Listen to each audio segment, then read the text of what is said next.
Hi guys, welcome back to the channel, FPL Consult here, and today we're going to take a look at AI's best Game Week 9 wildcard draft. So we are midway through the international break, but I thought today, let's take a look at how AI would build a Game Week 9 wildcard and rate the draft. So I'll discuss whether I agree with some picks or whether I would replace them with other players as well. So hopefully you guys do enjoy this video, and if you do, please give it a like and also subscribe as well if you are new around here. So let's jump into this draft, and at the left hand side of the screen you can see that the team value is 101.5 million. So that's very expensive for myself as well. I wildcarded in game week 8, but even now after price rises etc, I'm only at 100.7 million team value. So I am struggling a little bit with team value as well. So for those of you guys who are in a similar spot as me and you can't really afford a draft like this, right, you can of course look at some players in this team, probably the more expensive ones, and then downgrade them and see if you can upgrade other players elsewhere with that extra money, right? So downgrading some players to save a bit of team value is something that you can do if you can't afford this team. The formation is a 3-5-2, so I still agree with AI on this, that the formation of choice for a wild card in game week 9 for me would still be a 3-5-2 because the options in midfield I feel far exceed those in the forward positions. I'm well aware that there are some forwards that are coming up as decent picks, maybe a Darwin Núñez, potentially Solanke if you want to go for him, and some other options up front, maybe Watkins, Alvarez and Haaland could be a front three that people are looking at as well. So I'm well aware that there are decent options up front, but because of the plethora of options in the midfield, I would still choose to go for a 3-5-2 and open up my options moving forward later on. Right, so discussing the players in depth here, looking at the goalkeeper, AI has gone for Matt Turner, who plays Luton at home. So I would say the Nottingham Forest defense is definitely worth us considering, because currently they are looking like a side that's much better than how they played last season defensively, right? They have already kept a couple of clean sheets, which is better than what they did last season at this point, right? Earlier on in the season, they kept a clean sheet against Chelsea. Last week in game week 8, they kept a clean sheet against Crystal Palace as well, right? So I do feel like against Luton at home, I would be expecting Matt Turner to keep a clean sheet, and at 4.1 million, he just offers really good value as well. So I do agree with AI, Matt Turner would be in my Game Week 9 wildcard draft.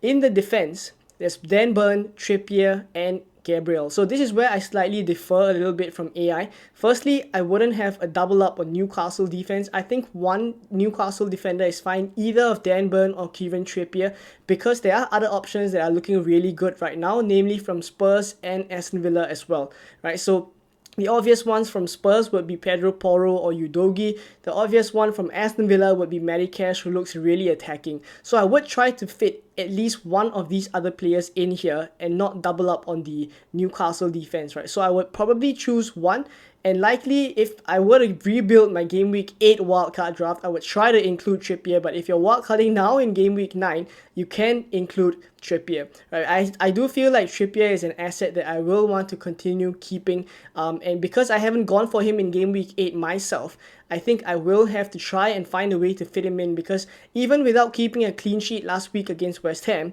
he got 7 points. So that's really good from Kieran Trippier.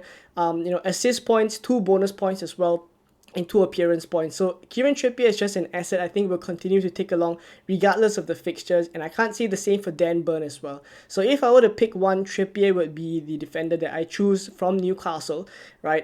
As for Gabriel, just to touch on him a little bit, I wouldn't have him as my third defender on a wild card, because having him as a third defender in a wildcard means I have to start him this week against Chelsea away, so that's not ideal.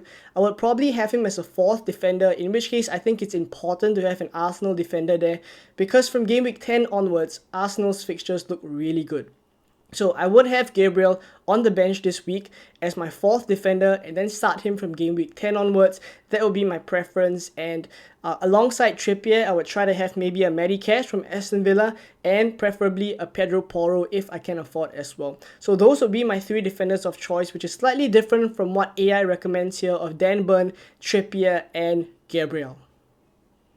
So in midfield, AI has gone for Gordon, Salah, Son, Maddison and Diaby. One look and you can already see that the trade-off to go for Trippier plus an expensive midfield of Salah, Son and Maddison is that you will have to have an enabler in your team, and AI has chosen Gordon in this case, which I don't think is a bad option at all. Gordon at 5.6 million, he'll be back from suspension in game week 9, so you don't have to worry about him picking up yellow cards, etc.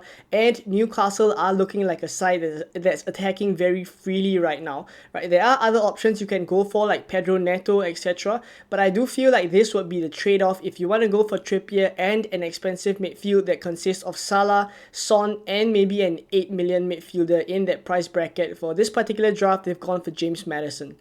Alright, so touching on Salah now, I feel like in every Game Week 9 wildcard draft, you will have to have Salah. He's coming off a really good performance in Game Week 8 against Brighton. He's nailed on penalties, playing for Liverpool, who look really good right now in attack. Yes, they drew 2-2 against Brighton, so defensively, I still feel like they are not super solid right now, but at least in the attack, Mo Salah is a player that you would definitely want to have in your Game Week 9 wildcard.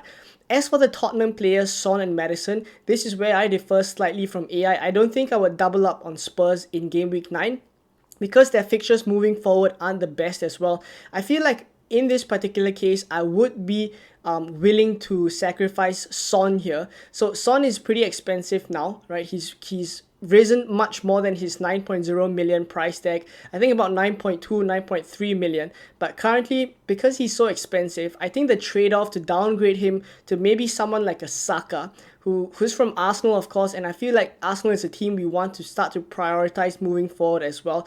And bringing Son out of your team, bringing Saka into this team, you will have extra money to upgrade your players elsewhere as well. So I think that's a worthy trade-off. And once again, I mentioned that Arsenal, you would want to have Saka in your team eventually.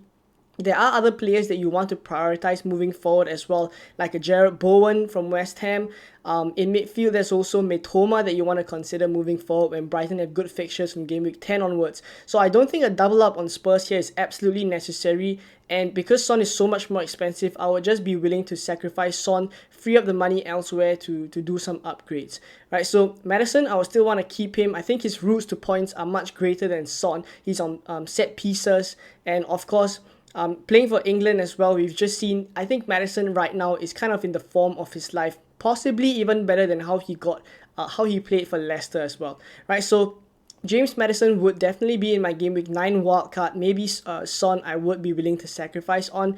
And then for Diaby here, he's the Aston Villa attacker in midfield that AI has gone for. Up front, a little bit of a spoiler, but there's Ollie Watkins as well. So I don't think it's necessary to double up on the Aston Villa attack.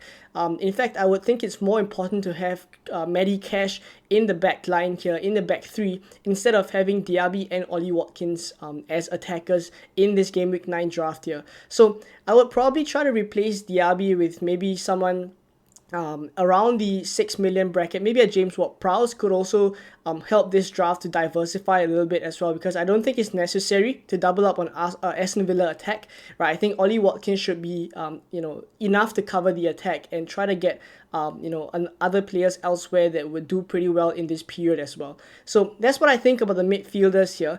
Let's take a look at the forwards as well as the bench. So up front, AI has gone for Ollie Watkins and Erling Haaland. So I think we can agree that these are two forwards we will want to have in our teams for a Game Week 9 wildcard.